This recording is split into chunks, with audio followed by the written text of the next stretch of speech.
Considérée comme la mère du Canada, Marguerite Bourgeoys est née il y a 400 ans. Cette Troyenne est partie à destination de la Nouvelle-France pour enseigner. Elle créa la première école à Ville-Sainte-Marie, anciennement Montréal, et construisit une communauté. Quelle aventure pour une femme de partir comme ça dans un bateau sur un bateau pendant 2 mois et demi, qui a enseigné pour donner à chacun sa chance de s'accomplir dans la vie. Et qui a créé, je dirais, ce Québec et Montréal, cette nouvelle société qui a aujourd'hui, qui parle français et qui représente, je dirais, un élément de la francophonie extrêmement important. Tout ce qu'elle a fait au Canada, c'était écrit à Troyes avant qu'elle ne parte. C'était réfléchi, c'était structuré ici à Troyes.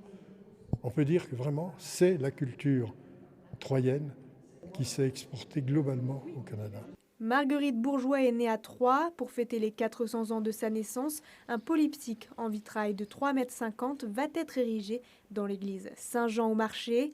Il sera déplié derrière les statues existantes pour raconter son histoire. Parce que c'était son église.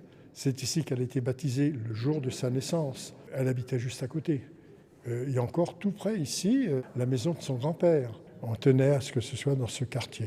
J'ai été choisie pour réaliser ce nouvel espace liturgique qui va permettre d'accueillir les visiteurs et également de restructurer l'espace et de raconter la vie de Marguerite Bourgeoys.